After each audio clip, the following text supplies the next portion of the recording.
व्याकरण। इधर संस्कृत अनुवाद के बारे में ही प्रकरण चल रहा है। आज भी सूत्रों पर आधारित संस्कृत अनुवाद बताया जाएगा। संस्कृत अनुवाद एक तो सामान्य तरीके से होता है, सामान्य नियमों पर आधारित है,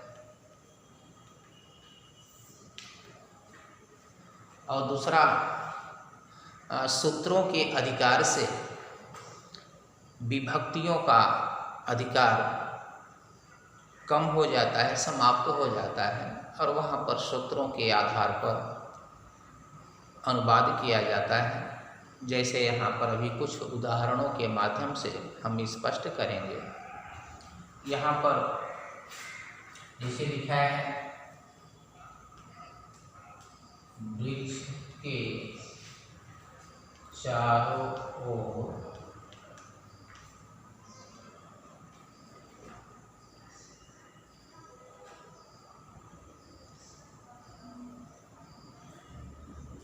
घर हैं। क्या यहाँ पर वृक्ष की जगह पर विद्यालय कर दीजिए, विद्यालय के चारों ओर घर हैं। अब यहाँ सामान्यतया का के की चिन्ह संबंध कारक है, षष्ठी विभक्ति का प्रयोग होना चाहिए, तो विद्यालय से होना चाहिए था, लेकिन उस अधिकार को यहाँ पर एक सूत्र समाप्त कर देता है। वह है सूत्र है अभितः परितः, अभितः परितः समयानिकषा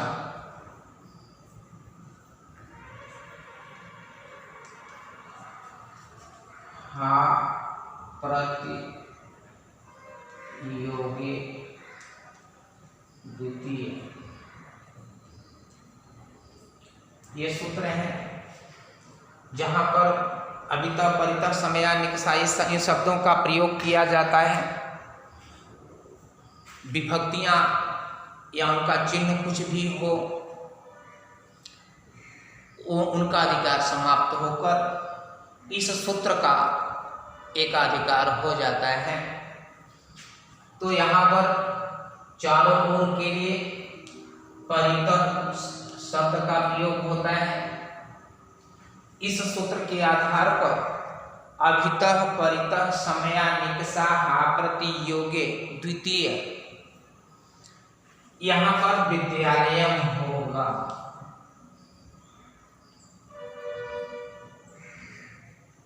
विद्यालयम, जबकि विभक्तियों के अनुसार यहाँ पर विद्यालयस्य होना चाहिए था। विद्यालय से परितः गृहाणि सन्ति,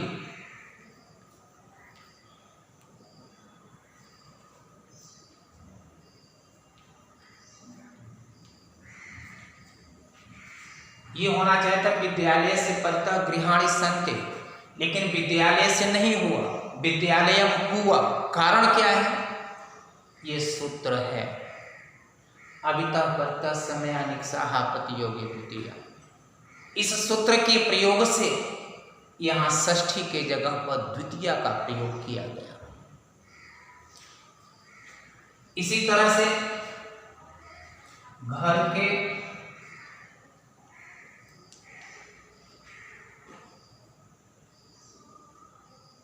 दोनों ओर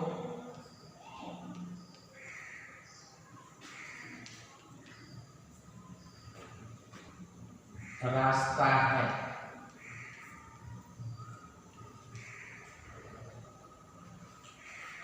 तो यहाँ गृहम हो जाएगा। गृह से विभक्ति के अनुसार तो गृह से सिद्ध हो रहा है, लेकिन नहीं, यहाँ गृहम होगा। उभयतः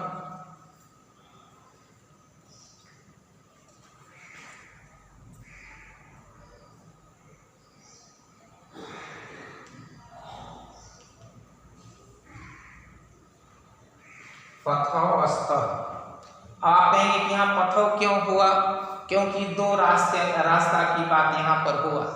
अगर अधिक रहता तो पथाः सन्ति हो जाता, क्योंकि दो है इसलिए यहाँ पर द्विवचन का प्रयोग किया गया। उसी तरह से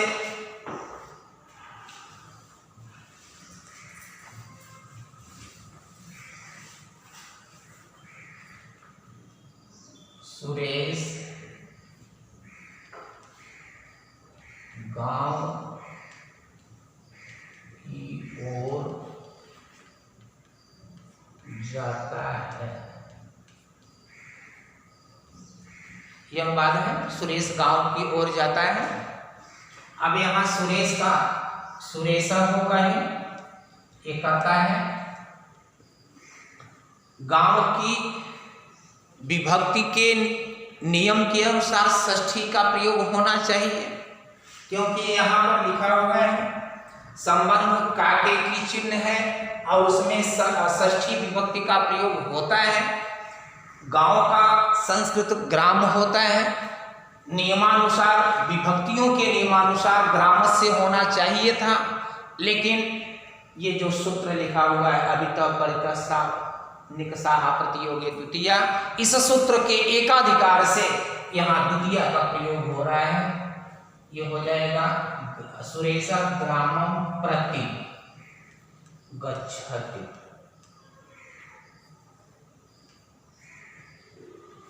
यहाँ पर बात और देख लेंगे। लंका के पास समुद्र है। लंका के पास समुद्र है। यहाँ लंका या होना चाहिए था, काके की का प्रयोग है, लेकिन ऐसा नहीं हुआ। ये हो जाएगा लंकाम निकषा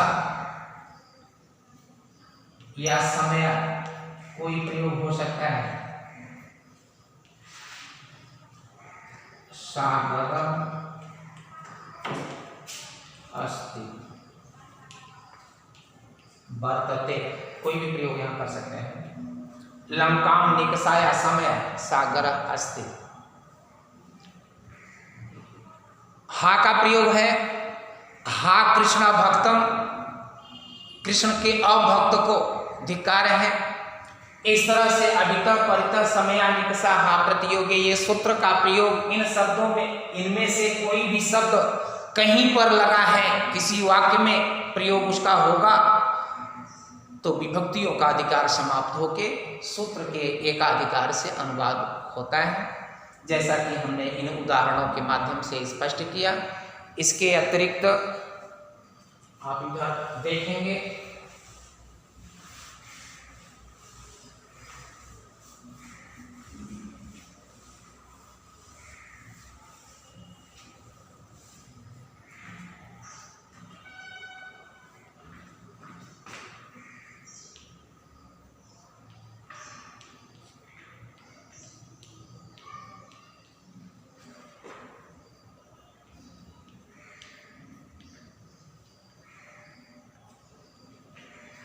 वह नेत्र से काना है,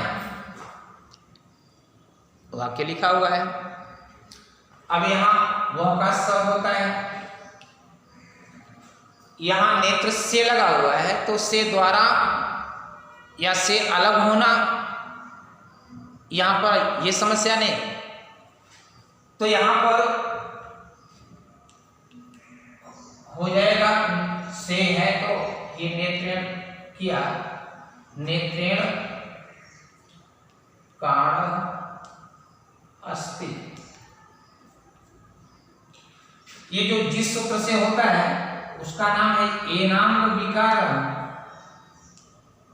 एनांग विकारम, एनांग विकार का मतलब है कि जिस अंग में खराबी हो उस अंग में, अंगवाचक जो शब्द है उसमें तृतीया विभक्ति का प्रयोग होता है और यहां पर नेत्रेण का प्रयोग किया गया। वह हाथ से लूला है, सह हस्तेन लुञ्जः अस्ति। अगर यहां पर कह दिया जाए वह नेत्रों से काना है या नेत्रों से अंधा है, नेत्र तो दो होते हैं, तो तृतीया विभक्ति का द्विवचन लगेगा। जैसे बालकेन बालकाभ्याम होता है, नेत्रेण नेत्राभ्याम हो जाएगा, यहाँ नेत्रों से अंधा है। वह हाथों से लूला है, तो एक वचन के लिए एक हाथ के लिए प्रयोग यहाँ एक वचन हुआ, दो के लिए हस्ताभ्याम हो जाएगा। इस तरह से वचन के बदलने पर, संख्या बढ़ने पर, संख्या के आधार पर एक वचन या द्विवचन का प्रयोग होता है। एनांग विकार सूत्र से ये अंग में अगर खराबी है कहीं पर, उसमें करण कारक तृतीया विभक्ति का प्रयोग होता है। तो इस तरह से ये जो सूत्रों पर आधारित अनुवाद है उसको आगे देखेंगे।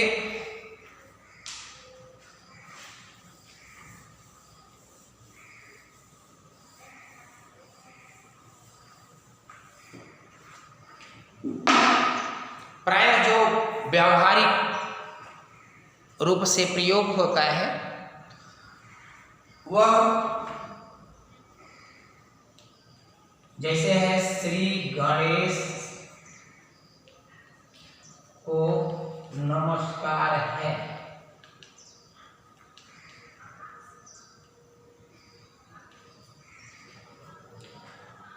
गुरु को नमस्कार है, शिव को नमस्कार है, विष्णु को नमस्कार है, देवी को नमस्कार है, जो भी इस तरह का प्रयोग होता है। तो इसके लिए एक सूत्र है, यह है नमः स्वस्ति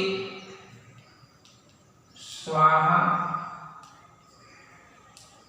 स्वधा लम वषट्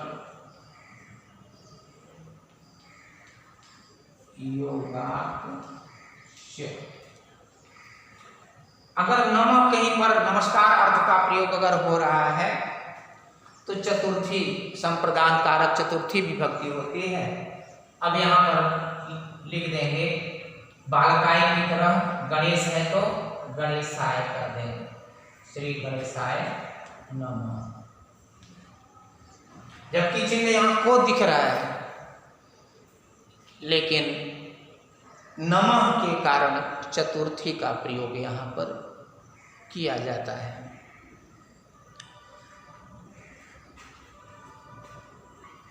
जैसे ओम नमः शिवाय, शिव को नमस्कार है, दुर्गाय नमः, कृष्णाय नमः, विष्णवे नमः, गुरुवे नमः। नमः का प्रयोग होने के कारण संप्रदान कारक चतुर्थी विभक्ति का प्रयोग होता है। इस तरह से आज चतुर्थी विभक्ति तक के सूत्रों पर आधारित अनुवाद को बता रहे थे। इसके बाद आगे कल बताएंगे। आज अपनी बात यहीं तक समाप्त करते हैं। धन्यवाद।